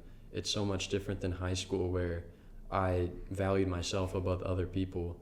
Now it's like everyone here's equal. We're all U of M students. We all go to the same school, and now the focus is just making good friends, making those lasting connections. And like you said, it's weird at first because you start to make these friend groups, and then you're like, oh, like you don't have to hang out with these people all the time. Like, you don't have to insert yourself in social situations, or like if someone invites you to go do something, it's like, I have this feeling in the back of my mind, like, oh, they're just doing it just because, like, they don't actually like me. Or I'll get self-conscious about things I say. And it's difficult at times to just kind of just relax and just realize that, like, people are going to be proud of you if you make good accomplishments, and you should share that with other people. But at the same time, you have to value them above yourself. You have to put yourself in a place of humility where trying to appease yourself isn't the main goal of your interactions, of the things you do. So like I got into a club recently, Model United Nations here at Michigan, and I was super excited. Like, I told my family, they were all excited, and I was like, do I tell my friends? Because they're all going to congratulate me and hype me up, but at the same time, like, I don't want it to boost my ego. And like I eventually gained the confidence to tell them. I was just like, yeah, I got accepted to this club, and they were all super happy for me. And it felt nice. And then I realized, like, maybe it's not so bad after all to be proud of what you accomplished. So it's weird, man. It is. It just takes time. It does. It just takes time. Because I think the difference now is that you have different intentions. Right. And I think you have to be comfortable with the fact that people can care about you, and it's actually okay to share things about yourself. And you know, it's easy to say these things, like it's easy to say that it's over now, and obviously you have the awareness now, so you're in a whole different spot because you didn't have the awareness then. But right. I just think the fear that you're deluding yourself is the biggest one. Like, you think it's going away, but it sits in the back of your mind. I wonder for how long. I know. Because it still happens, man. Right. Like, I think the thing for me was that I thought it was going well, but it wasn't. Yeah. So every now and then I'll be like, wait, will everything just fall apart like tomorrow? Right. Will I not even see it coming? Yeah. Yeah, it's crazy. The brain things, like the fears that live in your brain. I know.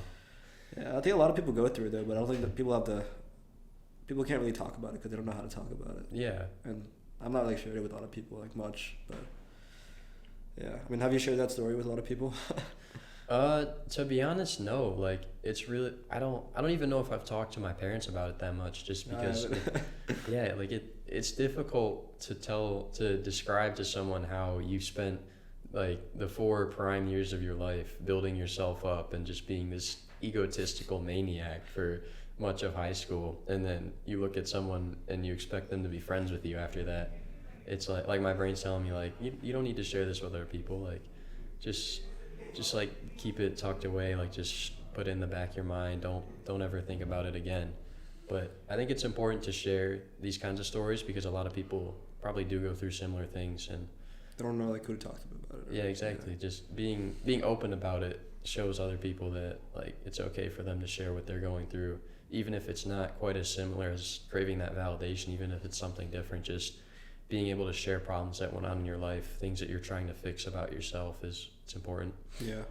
I think some of those patterns you describe of the subconsciousness thing is honestly really interesting to me, and I don't think I would have noticed it as much if I didn't keep a journal, because I think writing down my thoughts, I've seen like so many patterns in my thoughts that in my senior fall, when I made those friends, and some of the closest friends I made in my life, three of them that I'm gonna hang out with. I'm hanging out with one of them this weekend when I go back home to Jersey, and I look back at some of those journals from that time, and every couple of weeks I'm like, wait, what if I say something wrong, or what if I act in a way and tomorrow they all hate me? Yeah. Like I don't know if you get this fear a lot, but it's like, what if I share too much about myself? What if I act in this kind of way and then people start disliking me again? Like it always comes back. Yeah. And I hope it goes away with time. I mean, I've considered getting therapy. Yeah. But then every time I'm about to, I'm like, nah, that's for pussies. I can't get myself to do it. I just can't, bro. Have you thought about that or no?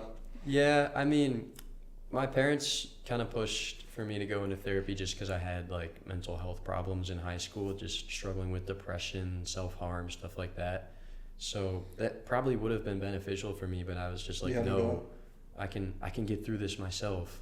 So have you ever had at least like one session of therapy at all or no? I had one, and I didn't go back. I told my parents it didn't work very well, even though deep down I enjoyed it. I thought it was beneficial, but I was like, it was again that validation, like I can't be telling people I go to therapy, like I have to be this strong masculine individual. I can't be telling people that I sit in my room, like I cry at night, like I harm myself, like that just shows all my weaknesses, and I just got to keep that all bottled up. And then like when I got into religion a couple of months ago, it kind of made all those problems go away, because I realized like it's okay to be vulnerable, and it's like for the best if you talk about these things with people. So like it came to that point, and then I like turned to a couple of my friends and just started just spilling everything on them, and it was really shocking to me how willing they were to listen, like because I thought for years that no one wants to hear your sob story. Everyone has their own problems. Like I didn't want my problems to be other people's problems. But it goes back to the egotistical thing. Exactly. Yeah. Like I was just like I was gonna handle my own problems like a grown man, I guess you could say. But then as soon as I shared something with someone, it just people want to help. People want to be there for you, and then being able to have like people who are just willing to listen, it's just so wonderful. So that's kind of been my thing, is like whenever my friends tell me like they've got a problem going on, they're just worried about school, and I'm just like I'm here to talk. Like I understand probably maybe not what you're going through situationally, but what you're going through mentally. Like I've been there. I know how low like a person can get in their own mind and their own feelings. So yeah, that's been my dedication from here on out, is just being there for people because I wasn't there for myself.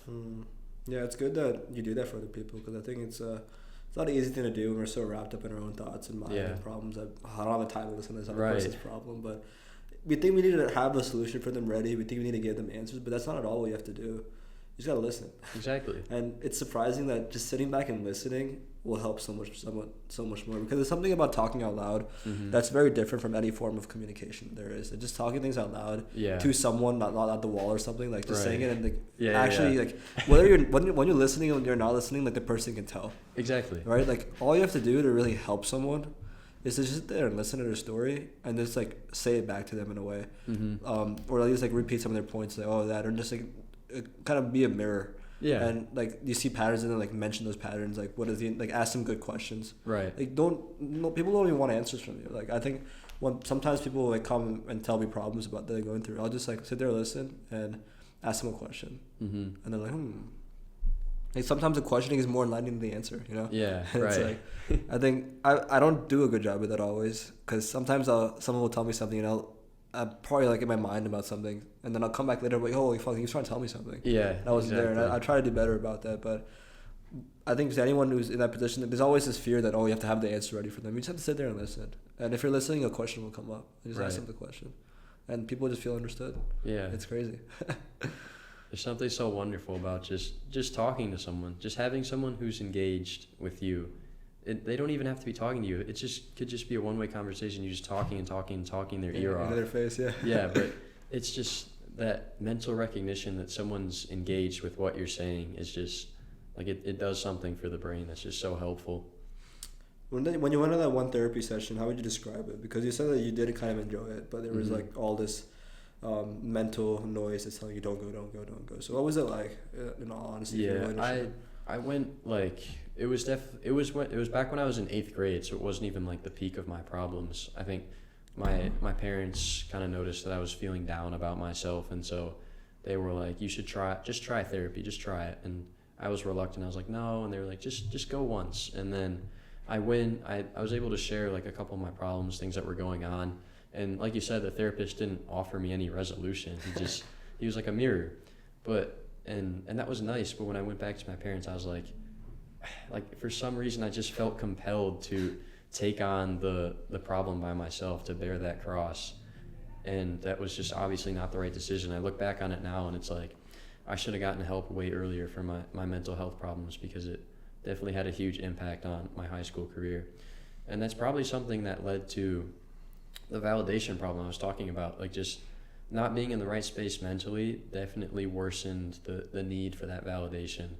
Because when I didn't have it, when I wasn't getting the best grades or being the best player on my team, or just being the most social, knowing the most things, being the most skilled, it weighed on me more heavily than it probably would have if I had been in a better mental state. And that it was like a compound. It was like a snowball effect. You have these mental problems combined with these, like, this need for validation, this desire to just have more and just to be like the person that everyone looks to. It just, having those two problems together was pretty hard. Yeah, I think that's really interesting you say that, because I feel like everyone I've talked about therapy has kind of described it in a similar way. And I don't know, like, I honestly don't know what I'll do, because one day I'm like, I should do it, but then now I'm like in the mindset, like, oh, it's fine. Like, it's right. Fine. Later, one day. Yeah. And I don't know, maybe I'll never do it. And maybe one day I'll be like, fuck it, I'll do it. And I'll go on the Caps website and I'm like, oh, this looks too like gay. I'm not like, it's like, I don't know. It's hard to get yourself to do that when you're like all manly and stuff. Like, I can handle this shit myself. But yeah, it's a difficult one, definitely. But I think one of the great things that at least you describe it as, the way I describe it as analogy is like, you know, I don't know if people still remembered wired headphones, but back when wired headphones were a thing, it's like therapy takes the wired headphones and kind of just like untangles them a little bit. You're like, oh, I can see this now. Yeah. But yeah, I think sometimes the questions they ask you, or the way that if you keep talking out loud, you'll just see patterns in your voice and patterns in your brain. And I guess like I've kind of accessed therapy in a way through the journaling I've done, because you can see those patterns. If you just write down what's on your mind, you see those patterns. And I guess therapy is just journaling on steroids, but maybe it's something I'll consider. But at least the way you describe it's interesting. Is it something you'd ever consider in the future now that you had this realization, or you're still kind of like, you still have that peace in your mind that's like preventing you from ever? No, I definitely think I'm open to it now, just because I can look back and see how vulnerable I was and how much it impacted my life and like the lives of people around me. Just like, I realized that it's a lot worse for me to contain my problems and have people worry and stress about what's wrong with me or what I'm going to do to myself, than to just openly admit what's wrong and kind of not burden, but in my mind it would have been burdening people with my problems, but in reality that would have been so much better than just trying to take it all myself. So I'm open to it, but I think I'm at a point in my life where it's not necessary. I have a pretty good relationship with God right now. I go to church every week. I read the Bible every day. I pray every day. And I have a lot of healthy connections here on campus. I'm in a really good spot mentally now. And it's very interesting to compare my life now to my life back like senior year, because in reality, not much has changed. Like I moved to Michigan, but I'm still going to school, still talking to my friends, still playing soccer, still hanging out, still working out. I'm still doing these kind of habits, but it's just amazing to see the perspective I have. Like back in high school, I would get upset if I got the second highest grade in the class because I should have gotten the first. Or if someone tried to point out to me that I'm doing something wrong or tried to make a correction, whether it be academically or just my character, my brain would try to compensate and say, oh yeah, you have a higher grade than them, so you must be better. Don't listen to what they're saying. Don't take any sort of like rebuke or rhetoric from any other person just because my brain would compensate and say, you're better for this reason. And now, being on campus, I can just look around and see all the people who are more talented than me in so many different areas and just realize that it's okay to ask for help and it's okay to not be the best at everything because you just can't. Yeah, you not can't. Over here. You can't. And even if you were, that's not important. It's just about being yourself, being unique, and staying true to your values. Incredible, man. Yeah, it's an amazing story. I'm so glad you shared that today. And, of course. A lot I can relate to there, so I'm happy to hear stories like that. It always makes me happy. But isn't it amazing how we went from talking about Palestine to this? Like, how did we get here? Oh, I know. I didn't plan for that, bro. It was a pretty decent flow of conversation to get here. I mean, that's what I love about these conversations, man. Yeah, they always flow in some. You just talk and talk, and I could talk for hours. Yeah, exactly. I filled out that form, but in reality, I figured the conversation would just flow naturally. Yeah, we get on all these different subjects, and it's just pretty easy to open up and talk about this stuff especially for me, because it's been resting in my mind for so long. Just being able to share is nice. Yeah, I think the reason I send the forms out is I love freestyling it, but some people sometimes feel comfortable doing the format, so they at least have an idea these are potential things that can come up. Yeah. And for me, one thing I will do is if there's a topic area that they're interested in talking about, I don't know enough about, I'll read a little bit beforehand. So I mean, I just kind of since there's so much into public policy, refresh a little bit about what's happening in the world because I don't watch the news at all. Yeah. I'll be honest with you, bro. I was sitting in my interculture discussions today. I'm reading about what's happening right now, just to make sure I have at least a little bit enough to talk about. But besides that, when we go, I don't plan for what topic is going to come up. But to me, it's fun just to let it flow and just see where it goes. And it's always the funny thing is it always is a central theme that always sticks through it. I think the theme of this podcast is probably that value of helping others, because that's been there from probably the first thing we talked about through all the world conflict stuff. Because I don't know if you noticed, but that theme kept coming back through the world conflict stuff. Right. And that's kind of how we finished out. Because I think the thing about a conversation is that when two people come together and talk, there is some connection between each person. If everyone's a web of people there's some connection there. Yeah. And it just manifests in a conversation. And to me, that's beautiful. You sit back, no phones, no distractions for a couple of hours, and it's damn, you can actually get deep, and these shits are making it all our conversations like this all day. Right, yeah. We don't have enough of this, Exactly. People need more of this face-to-face interaction, and I think that's something I've been trying to engage in here on campus. Is just when I go to breakfast, I'll try to I'll scour the dining hall looking for someone to sit with, even if it's someone I don't know too well. I'll just keep looking, and it's gotten to the point where I show up for breakfast, and there's always someone there that I know. I'll sit down and just see someone from my dorm, from my an old friend group, or like you that I just met just around. Probably the dining hall. I think I met you in the dining hall. No, we met at the bus stop at Markley. Was it actually? Yeah. You remember this? Yeah, bro. Where were we going? I was going to Mitchell to play soccer. Oh, I think you were going to North Campus. Yeah. And we just met, and then you recognized me in the dining hall a couple days later. Yeah. And just grabbed. I think you were sitting with Jordan or something. Yeah. But it's it's hilarious, man. Yeah, this face-to-face connection is so invaluable. You can't put a price tag on it. It's incredible.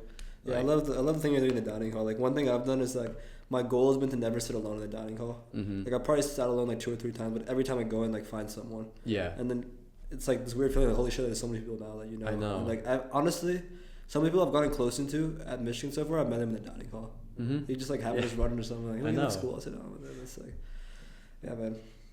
It's great. Well, anything else you want to close with? Or? Yeah, just close with that.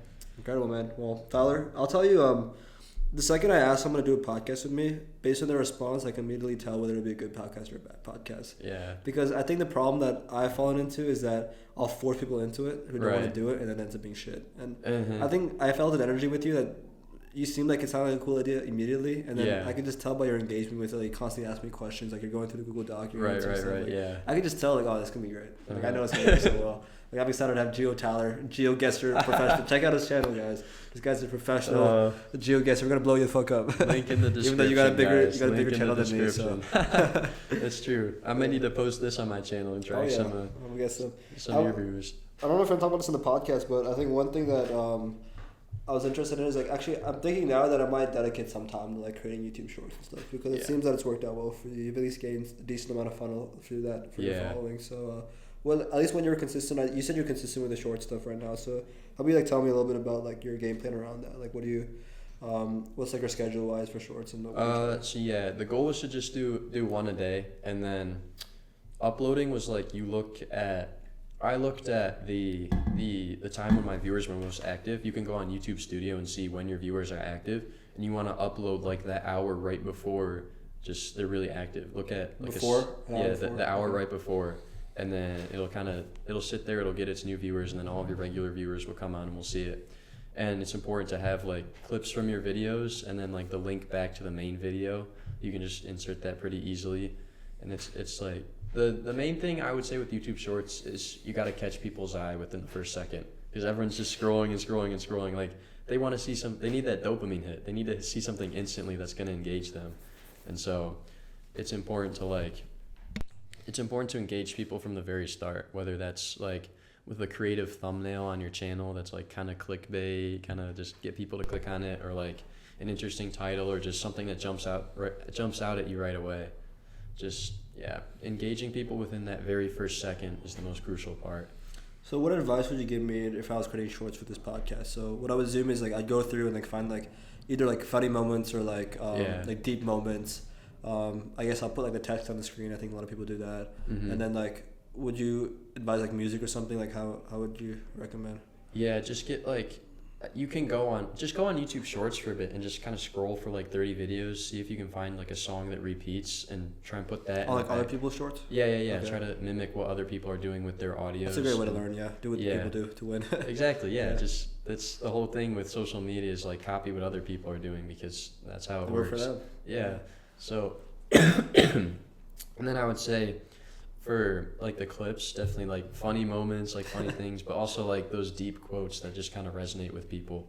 Just try. We have a mix of both those in the podcast. Yeah, exactly. Yeah. So you've got a pretty like wide variety of stuff to choose from, especially now that you're like 56 podcasts. Yeah, I can definitely go all. Yeah, you can go all the way back, scroll through hours of film, and just find little clips. There's things that stuck in my brain I already can think back to. So. Yeah. There's like those moments that you just know like this is gonna be viral. This is it. Yeah. Cool, man. Well, I appreciate that advice. Of course. I'm gonna get offered this weekend and start putting some. I'll probably start with one a day, and I can like run them by you, see if you got advice. And I'd love to take advice from GeoGuessr Pro, 1.36 thousand. I remember. Yeah, I think it might be 1.37. I gained subscribers like very casual. Like I haven't uploaded in like a month, and then I still get like 600 views a day. Amazing. On the channel, so that's great. I think I need to start. I need to figure out a way to upload here on campus, because I'm this close to 1 million channel views. Oh. And it's like I want to, like, before I retire from it all or anything, I just want to get there. Yeah. That's like the main goal. So you'll get there, man. Yeah, I gotta. Maybe I'll look into it this weekend. Cool. Knock out all my homework and see what I can do with that. Oh man, maybe after you meet Team Waltz. Yeah, I mean, fuck, I lost my train of thought. I was gonna say something about YouTube Shorts. Upload schedule, like, I don't know. Oh yeah, I remember now. So I think when I think about the goals of the podcast, like, I've actually debated, because I think in the beginning I was like really heavy on like one day I want to monetize it, but I think right now like that doesn't drive me as much anymore, because I'm even happy if I don't monetize it, because if it does end up making money and stuff, it'd be great. But I do also see that when people do monetize it, they start to lose a love for it, because they have to change the way they do it. Right. Yeah. You have to follow the algorithm. Yeah. And I want to keep it beautiful, like the way it is right now. Like to me, in my eyes, like when I look at my channel, I see it as beautiful. But at the same time, like averaging a couple hundred views per video, at least I'll feel like someone's listening then. Yeah. And I think when I look back at videos that have like over 100 views, I look at the watch time, it's a couple of hours. Like I'm happy someone's listening, and that's all that really matters to me. And I'm not just like putting them in, like burying them in the dirt. Like I love these conversations for the sake of them, and then if people are watching, it makes me happy. Someone's listening. Yeah. So I think right now, at least that's the only goal with the podcast. Right. I have enough goals in my life that I'll dedicate more time there, but this is something I'll just keep doing in the background for as long as I live, and maybe one day it'll pop off. But till then, I'll use your advice to at least get us at least 100 views per video. Exactly. It's like even if it's just one person, like the fact that I was able to entertain one person is just so strange to me. Like people find me entertaining online. It's crazy. Yeah. And makes then, you feel good. Yeah, to see all the views pile up, and it's like, wow, people, there's like a pretty decent group of me. Like if you put 1,360 people in a room, that's a lot of people. I've heard that quote before. Yeah, it's more than my high school. And it's like, like more people in this dorm. Yeah, you don't realize like just how valuable even one person entertained or just like enlightened by what you're doing, what you're putting out there is. Yeah. It's crazy to think about. It feels really good to read good comments, but then the bad comments like really get to your head. So I've dealt with my fair share of like dislikes and that, especially with YouTube Shorts, because you get with the longer videos, you get the viewers who just kind of want to see your channel. But with YouTube Shorts, you get exposed to every single person you could imagine. So just remember Joe Rogan's quote. Yeah. 90% of people that write comments. Wait, fuck! I already fucked it up. Yeah. 90% of comments are written by 10% of people who are 100% idiots. Yep. Elon Musk ain't writing those comments. No. All right, Gia, Tyler, let's call it a day. Awesome. Pleasure doing this. Yeah, it's almost midnight, man. Fuck. I got class tomorrow morning. Oh, no, I don't. It got canceled. I got a 9 a.m., so. Well, you get up at 7 anyway. So yeah, exactly, yeah. I can still get 7 hours of sleep right now. Oh, yeah. Perfect. Be just fine. All right. Good night, man. Good night. Thank you for tuning in to my episode. If you enjoyed that episode, I guarantee that you'll love this episode right here. The best way to support the channel is by hitting the subscribe button. It'll help me to upgrade the channel, get better guests, better production, and overall more episodes for you. And by hitting the subscribe button, it will ensure that you'll never miss a new release. While you're at it, hit the like button, leave a comment, and share the link with your best friend. Thank you once again for tuning in, and I look forward to seeing you in the next one.